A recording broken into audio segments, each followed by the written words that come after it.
Computer, locate and display the text of the novel entitled Hotel Royale by Todd Matthews. Accessing. If the cause of the difficulties is in the novel, we may find the solution within its pages. It was a dark and stormy night. It's not a promising beginning. Make it better.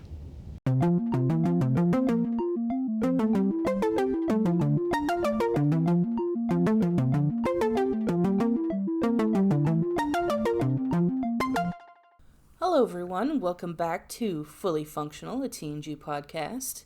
I'm Maggie, joined by Jeff and Dory. Yo.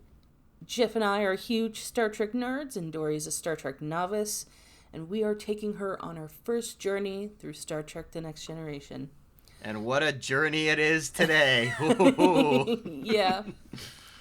Today we're talking about the Season 2 episode, The Royale. Original air date, March 25th, 1989. And as always, we'll take it to Dory for the recap. Okay, so, okay, hear me out. This was a pointless episode. Yeah. But I kind of enjoyed it, not gonna lie. Dory, I used to respect pointless. you. It was stupid, but I enjoyed it. Okay. Yeah. So recap. Okay. So the gang is heading towards the 8th planet in the previously unmapped Theta 116 solar system. Whatever. The Klingons saw something in the atmosphere and they're like, hey, let's go check it out. So they're scanning it and shit, but there's also some kind of debris that's floating in the distance or whatever. And Geordi, right off the bat, is this, because he says it twice. He goes, this planet is nasty. He calls it nasty twice. Yeah. So Geordi's not into this planet. And then he shivers and is like, nasty. Fun fact about the fucked up science here that a lot of Star Trek nerds should, of course, be much more mad about, but they're not, because, they grew up with TNG and they're like, nostalgia. He says that the surface temperature is minus 291 degrees Celsius, which is lower than absolute zero, so that's literally not possible. Okay, so the planet's nasty, and this doesn't make sense to me. Is this a real thing? Okay, so Riker goes in to see Picard, and Picard talks about Fermat. Fermat's last theorem. It is a real thing. Yeah, it is a real thing. And they solved it in the 90s. Yeah, they solved it 5 or 6 years after this episode came out. Yeah. And actually, they made it took 900 years to be. Yeah, so here's the funny part about it. They made a reference to it again, I think in, I don't remember if it was DS9 or Voyager, but yeah, they referenced it again and said that the solution that they had found was overtly complex or something, or sorry, the proof that they had found was overtly complex, and they were looking for another way to prove it, and so they kind of tried to retcon their own screw up there. But I mean, it was made in the 80s. It's fine. There's no point in trying to retcon that. Time periods, we get it. Yeah. Yeah. I mean, okay, for those who are not aware, this is the theorem. It makes zero sense to me, so bear with me. It is x to the nth plus y to the nth equals z to the nth, where n is greater than 2. That's just right yeah, over my head. I mean, it's like high level. No, got nothing. Yeah. It's like high level math. It does not make sense to me either. I don't know. I don't get it. My highest level of math is grade 11. In which I actually got kicked out of my grade 11 math class. Oh, ooh, yikes. Yeah, that's a story for another time. So math is not my friend. Okay, so yeah, they're like, it's been 800 years and people haven't been able to figure it out. What? Liars. Okay, so then they go into the transporter room. Wait, is that what it's called? Yeah. Transporter room? Yeah. Yes. Have I totally just... Okay, good. And it's O'Brien, right? Oh, Yes. yeah. Yeah, remembering names. So he beams in a piece of the debris, and it is a very convenient piece of a NASA spaceship with an American flag on it. Yeah, it just Yeah. happens to be the right spot. Also, I don't know if you've noticed, but the struts that were holding the piece in place were just painted plywood. I did not notice that. I didn't notice that. I don't think plywood would have survived the trip up to space, but that's just me.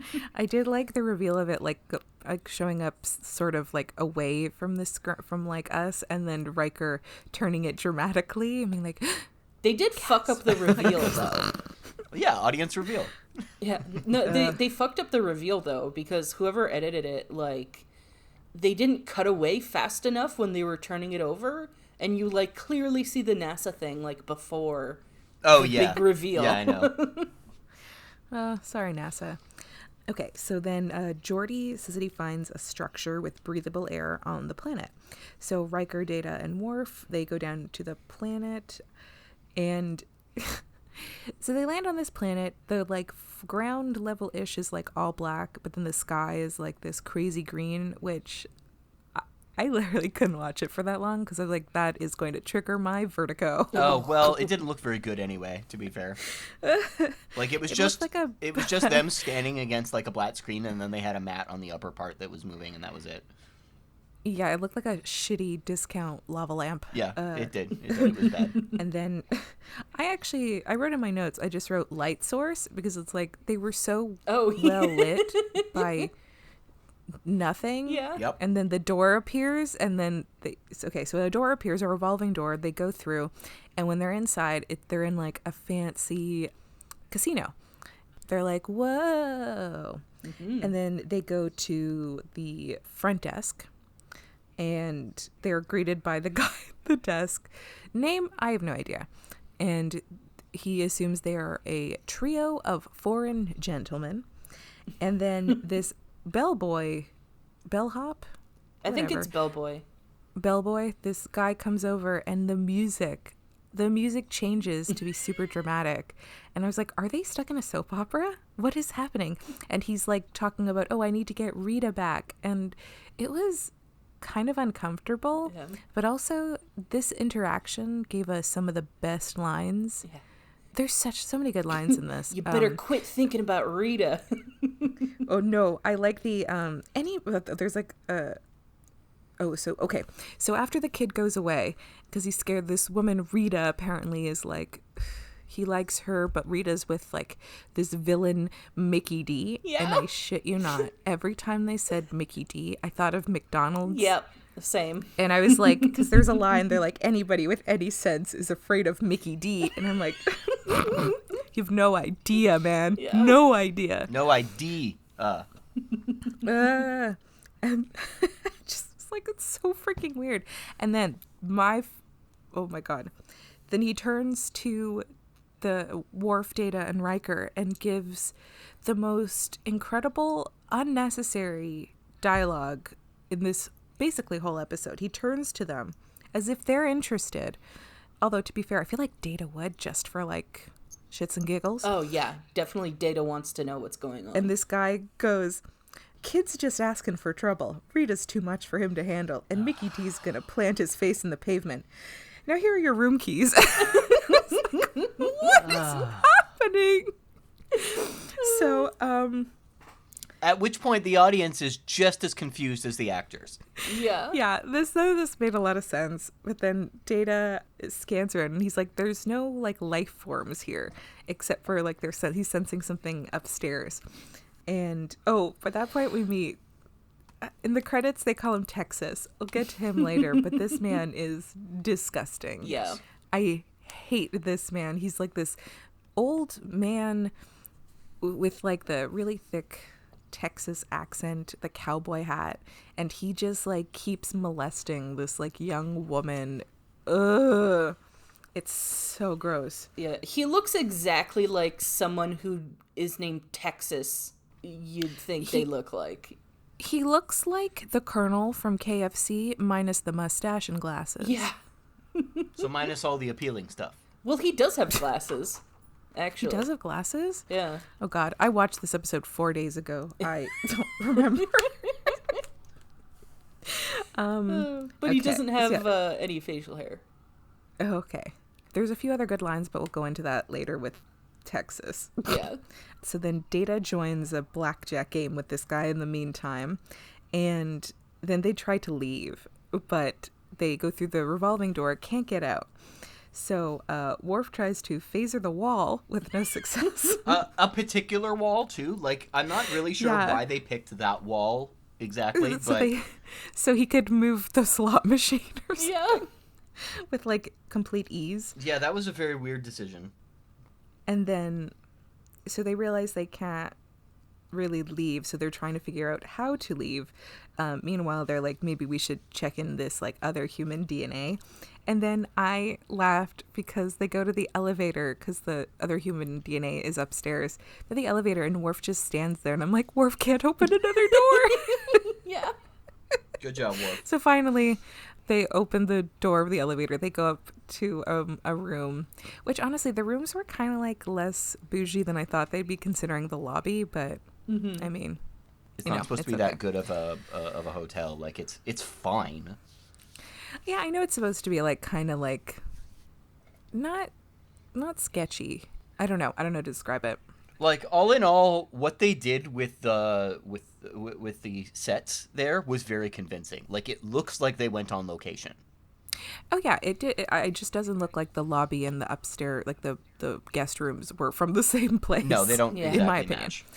So they go into a room, and it has the disgusting decomposing body of an astronaut. Oh yeah, named I screenshotted Colonel that for you. Stephen Ritchie.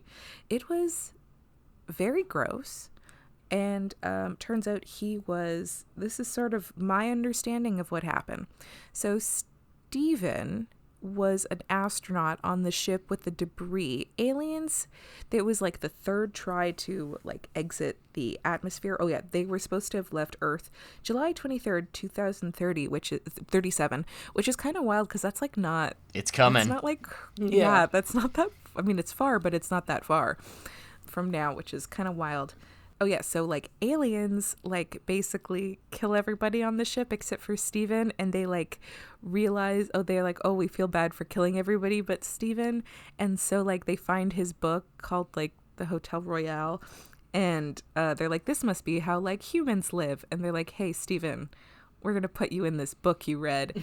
And Steven is stuck in this novel world for like years. I don't know if that's 100% correct, but that's just what I kind of got from that's basically what it is. Yeah, that is correct. He's there for like basically the rest of his life. Yeah. Yeah, so he dies in that bed, which is like a huge bummer. It does not look like a comfortable bed. Rip to Steven. And they explicitly say in the episode and repeatedly say that the book is really terribly written.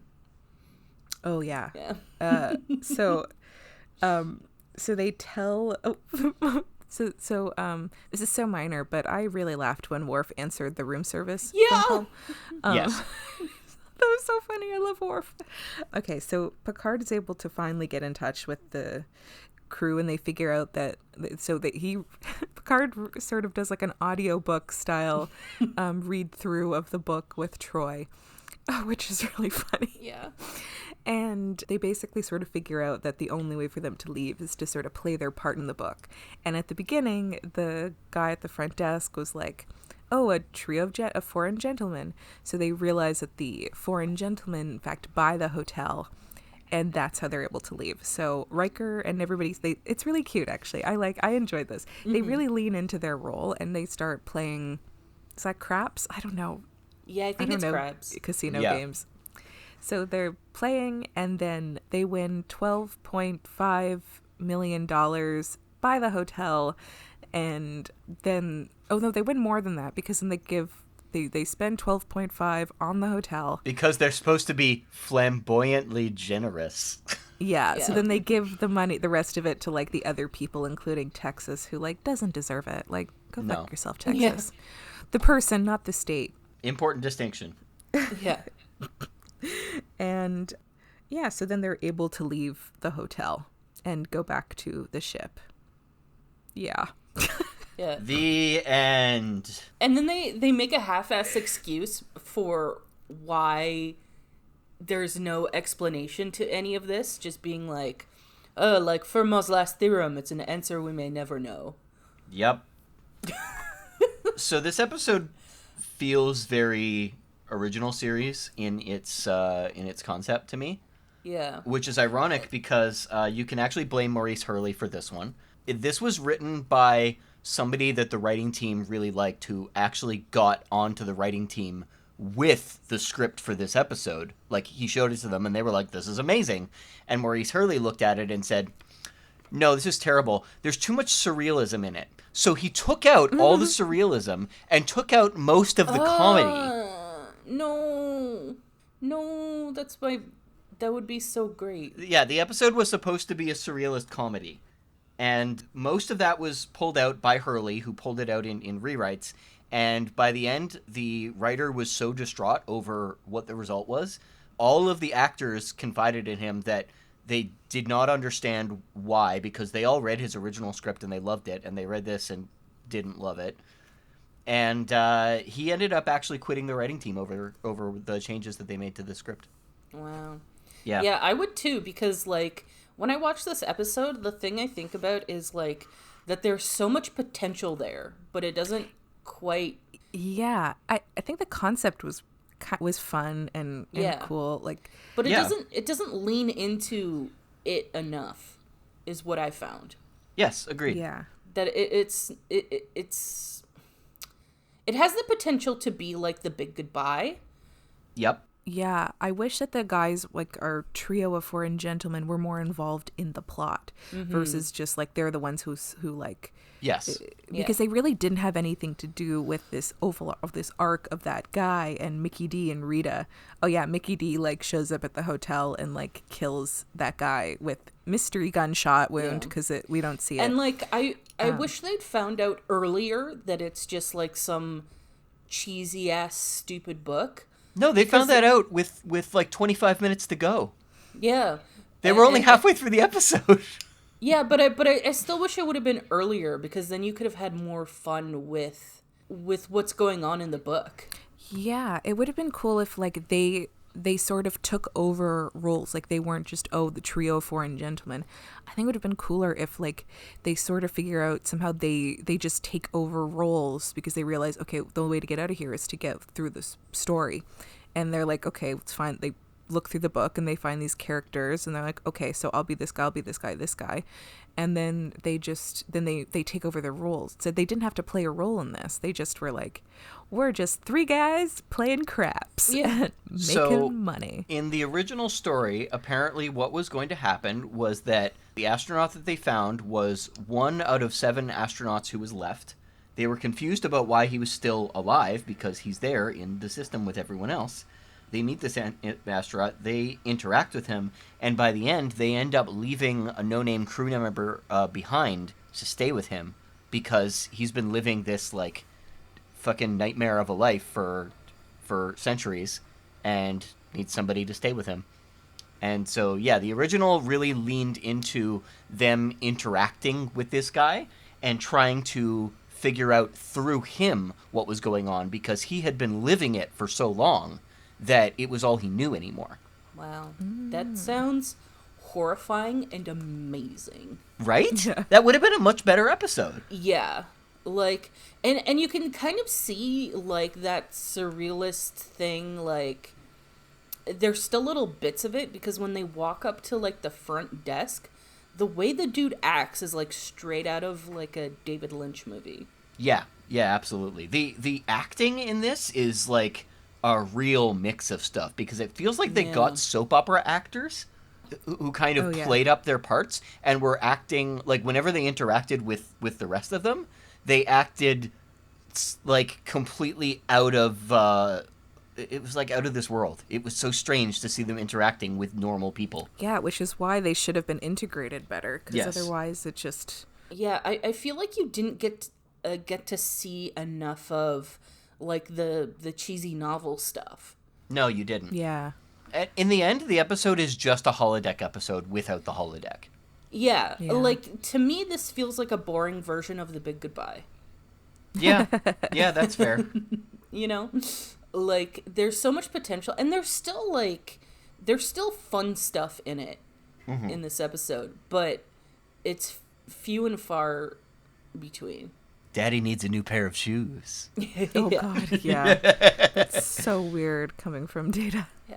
Also, I'd like to point out that, like, when they go into the room and they find, like, this very obvious gross skeleton in the bed, Data mentions about how the the lack of any advanced decomposition is due to the sterile environment. Hotel room, sterile environment? Okay. Also, lack of advanced decomposition? He's a skeleton. Did Data want him to be, like, disintegrated? I mean, like maybe. a pile of dust? To steal a joke from SF Debris, he doesn't have enough meat on him to make a McNugget. Like, It sucks because, like, I enjoyed the concept. yeah. It was sort of like a fun thing. I love that they stuck in a book. Just the execution was... Yeah. It's frustrating because, like, they almost get you there, but, like, they don't... Yeah, they don't quite deliver. And it's like, the mystery of figuring out what's going on is pointless because they don't really solve anything. They just find the diary and is like, oh, this is a scenario from a book. And it's like, okay. Let's just follow that- the scenario at the end. Yeah, that's not a very fun way to figure out this mystery. No, and in Yeah. the end, as you said, they didn't really figure out the mystery. They just figured out how to get out of there. Yeah. Yeah. And then, like, the mystery of how these guys... The mystery of, like, the initial, like, scrap of, like, NASA stuff is, like, barely even paid attention to. Yes. It's just like, oh, this is some guy from the 21st century got stuck here. And that's it. Like, all the potential mysteries they set up have no payoff. They don't solve them in an interesting way, or they just don't get solved. They're like, well, that was weird. Let's move on. Also, they discuss Rita so much and we never see her. Yeah. Which, like, to be fair, I think a shitty book would do. Yeah, but... And then that's the other thing is, like, the fact that it's, like, a really shittily written book feels like an excuse to just terrible writing in the episode. Yeah. Because there's also a way they could have really hammed it up also. Mm-hmm. Because, like, man, especially, like, if they wanted to make it stupid dramatic like a soap opera, they could have just, like, they could have gone above and beyond for this. And imagine if our gang had to, like, you know, talk that way. Like, if they'd had, like, more in-depth roles and they had to, like, speak in that style of dialogue. That would have been fun. Yeah, I agree. Yeah. Costumes. Mm-hmm. Oh, this is frustrating. This is, like, it could have been so good. Yeah. Because, like, yeah, I liked the concept. Just the execution is, like... Yeah, not great. Not. I mean, but to be fair, I still did enjoy the episode. I mean, it's not great, but I still enjoyed it for the stuff that, like, did happen that I liked. Yeah. Because there was a bunch of stuff I did like. I loved that they put on, like, different music every time. There was, like, a... interaction of the characters in the books. Yeah, that, like, cheesy noir music. That was really great. Yeah. Also, man, Mickey makes quite the entrance. He wears, like, a nice white jacket. And, yeah, man, he just, like, busts in and then shoots that guy down in a pretty lame way. Yeah. Like, that guy, like, I don't feel bad for that fellow. No. Like, this is just so stupid. So, one of the things that, like, looks so stupid is when they're trying to leave, and it's, like, obvious that what they're trying to do is have them go through the door and end up back in the hotel. But yeah, I know. I was really Yeah, hoping you yeah. would bring this up because Yes, I oh my God. loved how bad that was. Yeah, the Oh way my they God, shoot yeah. it is they just have them go around through the door, so it just looks like they don't know how to use a revolving door. Yeah. I was like, you know, like, you just have to go. You don't have to keep going. Just Yeah. stop. There have been comedy movies in which that exact scene takes place, and it's not that they can't leave, it's that they're too stupid to leave. Yeah, and the thing is like, okay, you don't even have to use special effect, which, like, okay, a split screen would have accomplished this better so that it looks like they're coming out at the same time that they're going in. Yes. But what you do is, like, you don't shoot it as, like, a wide shot. You shoot it like you do 2 shots. You can shoot it from the side of them going into the door, right? And then cut to a side that's on the opposite side Yep. of the door, and then them coming in. So it, like, gets across the message that it's like they just end up in the same place when they go through the door, instead of just not realizing how a revolving door works. Instead of watching them walk in a full-out circle. Yeah. God, I like so how Worf calls the elevator a turbo lift. I thought that was a very cute touch. Aw. Oh, so I would have loved to have, like, Worf be, like, a character from the book. Yeah. To watch him have to, like, play a role. I think that would have been, like, more funny than Riker and Data. I think Worf would have... Oh, yeah. Oh, I think that would have been so funny. Although, I have to ask, how does Worf know how to use a phone? How does he know what a phone is? That's a good question, yeah. Oh, Worf. He's great. Oh, yeah. And like, when the phone rings in the hotel room, he answers and he's like, they're asking if we want room service. And Data's like, oh, I think they're asking if we want the room cleaned. Like, I was like, no, that's not what that... They Yeah. don't call you to be like, hey, do you want your room cleaned? Yeah. Nobody does. Yeah, first of all, that's not what that means. But then Riker says, like tell him no. And then Worf just goes, no. Like, really hard. And, like... I love God. just how Worf always takes it to 10. You know? Oh, so good.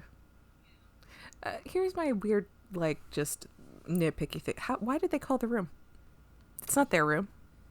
Why did somebody call a room that's nobody's been in for years? I guess. If it's the... Maybe it's just, like, automatic because, like, maybe the... I guess program is still running, so it's just playing the book over and over again, and so they're asking if they want whoever's in that room. They're just calling to see if they want room service. And I just thought of this guy Steven, who, like, what was his role in all that? Like, man, I feel bad for him because, like, he Yeah. wouldn't have been a character in the book, right? So he's just watching things happen over and over and over for, I think they said, like, what, 38 years or something? Yeah. Like, At least what? 30 years. Like, that, God, how like, that's just miserable. Yeah. Because, like, you can't, there's nothing you can do to change the outcome. He can't, like, interfere. He's not even a character in a book, so he just has to watch this all happening over and over and over again. Also, okay, something I would have liked to see is them actually try to interfere in the events of the book. Like, Ooh. like they don't even attempt to try to change outcomes. Yeah, they don't even try to stop that guy from dying. Yeah, they're just like, it's part of the novel, let it happen. Yeah. Yeah, McDonald's comes in and just, like, shoots this guy in the back and nothing happens. Everybody's like, yeah. You know what's funny is that I always think of Ronald McDonald, but, like, his name's Ronald McDonald. It's not McDonald's. Yeah. I just want to... Mickey D. I can't believe they named the character Mickey D. Yeah. When was McDonald's, like, opened? Oh, in, Because like, the 60s, I think. Like, 50s, Okay, 60s. so, like, I wonder when they started calling it Mickey D's. I don't know. Because if it was, like, in the 80s, then I wonder if anybody realized that, or it's just a coincidence, or... Yeah, Mickey D's feels like a 90s thing to me. Okay, that would make Though sense. that's when we 'cause I grew up, to remember- be fair. So, like, Yeah, that's true. what do we know? That Google search should be, when did McDonald's start being called Mickey D's? I guess, I mean, there's not a lot to talk about with this episode, honestly. There really isn't. Like, not a lot happens. I mean, there's some funny moments with Brent Spiner, but, like, otherwise, nothing else is entertaining about it. I mean, Picard looks as bored on the ship as the audience feels. Yeah. Oh, and also, again, they go down with no protective equipment. They're like, this planet has a super volatile atmosphere, but yeah, there's we'll be this... fine. Yeah, but there's this one... Geordi does say, like, there's, I see a structure, and it's got, like, breathable air in the area. Yeah, but I'm like, that's really convenient. Yeah, but it's like, my point is like, that's really fucking weird for to a planet that has, like, a certain atmosphere, for there to just be a random bubble of breathable air. Like, that's fishy. Like, you don't just go down there without any protection. Yeah, plus what was, like, the reason even for going down there? There is, like, they didn't have to. Yeah. They found, like, the debris. That's what the Klingons saw. And then, like, that's it. They're like, oh, there's a structure. Okay. There's structures on a lot of planets, I'm sure. But they don't, like, oh, there's a planet, Marsha 12. Oh, let's go there. I was like, I kept thinking Beta, like, I feel like we've been to that. So just Marsha popped into my head. Marsha 12, and there's a structure there. Oh, yeah, no, they don't go to that. Just this. Yeah, it's really, there was no reason for them to go there. Yeah. And why do they have to send people down anyway? Are there not like probes or a freaking robot they can send down in the future, you know? All right, let's be fair. The probes probably would not survive that atmosphere either. I guess, but you can transport. Can you transport them? Yeah. Oh, there we go. You can transport a rover. Look, or something. You can't use the technology on the show for something that makes sense. Otherwise, you have no drama. Yeah, I guess. Can you imagine the whole episode is just like a drone going in there, and everybody else is just sitting on the ship watching through a screen, being like, okay, so you found the bot. There have been episodes like that. Seriously, that sucks. Just one or two. No. It's they weave the drone plot into the episode. It's not like we sent this drone because we can't do anything else. It's we sent this drone, and the drone is an integral part of the episode because of something techie. Also, that I'm more okay with. When they go down and they lose communication with the ship, because of course they do. Data's like, okay, procedure is to like head back immediately, and Riker's like, no, we'll just hang out here for a while. For no reason. Yeah. That sounds like Riker. And they don't explain why he did it. Because he's Riker. It's funny because then Picard is like, no, when they lost contact, like, Riker would have left immediately. And it's like, wow, you're putting a little too much trust in your first officer there, Mr. Picard. Yeah. Maybe your number one ain't your number one. Oh. This episode's dumb. It's very dumb. Honestly, this episode, it's a badly written script filled with endless cliche and shallow characters.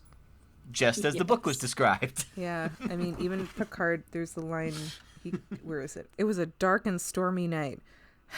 That's not a promising beginning. Yeah. And the look on his face, too, when he sighs is just so... He's just like, kill me. Someone just strike me with lightning in this moment.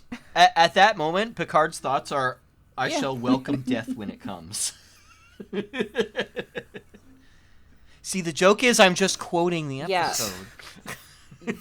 Thank you, Ted. That was the joke. Since there's not a lot to talk about with this episode, why don't we just move into favorite moments? Okay. I've got a few.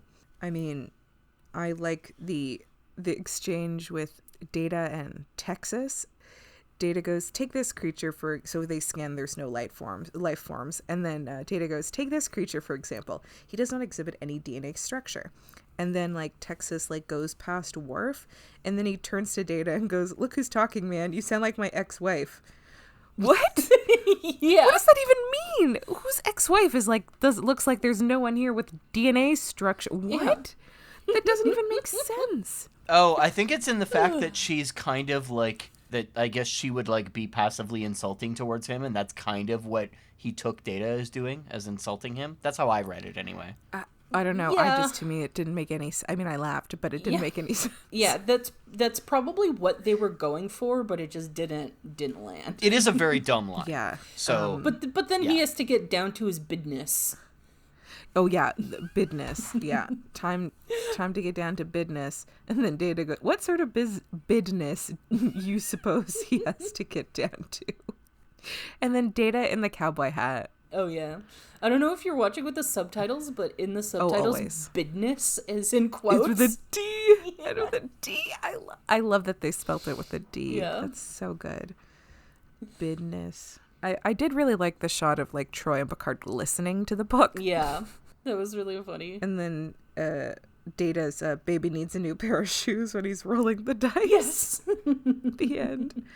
I did like that like Riker looked like he was having a great time when they were at the craps table. That's probably why he That didn't was want to fun. leave right away. He just wanted Yeah. to party down in the casino. But I think like my favorite line though is the after like with the interaction of the guy at the front desk and the bellboy, he's like, yeah, kid's just asking for trouble. Rita's too much for him to handle, and Mickey D's gonna plant his face in the pavement. Now here's your room keys. I was like, what? Like none of this is like nobody knows who the fuck Rita is or Mickey D, and none of this, and he's just like talking to them as if it like it's something. All the music changes though for these scenes were pretty great. Yeah. I love that stuff with the front desk clerk because it's like, He's so weird. well, first of all, I just like the David Lynch vibes of it because like Yeah. I'm just a fan of that kind of thing. It did feel kind of Twin Peaks-esque. Yes. Just like that guy. did anyone notice how much fucking Vaseline was on the Yeah. lens? Holy shit. Like, it looked like a soap opera. Oh, I wish they did do a soap opera. That would have been really fun. Well, there are episodes along Oh, those cool. lines. I grew up watching soap operas, and though they're kind of like trashy, they're also really, really fun. They're like that's sort of the point of them, right? Is to just be so over the top that it's so fun to watch. If anybody listening remembers the show Passions, what Yes. a fucking ride. Oh. What a ride that show. Passions was like, that was my jam. Oh my love god, that Passions. show made no sense. 100% of the time there was witches. Yeah. There were dolls that came to life. There were like secret children that the children dated other children that they were related to. The secret, just so much stuff. Yeah. So good. Oh my god. Okay, I can't find the specific line, but I'll just just say as much as I remember. But I love all the front desk stuff because I just love their interactions. Like when they first come up and they're like, "We're from the United Federation of Planets," and he's like, "Of course you are." Like so passive aggressively. And then at one point, Worf is like freaking out and he's like, "What is this place? How did a being like you get here?" And then he responds, it's like, "This is the Hotel Royale, and my personal life is none of your business." Which I just thought was so good. Jeff, do you have any standout moments? I mean, there's, what sort of business do you suppose he's getting down to? And that's it.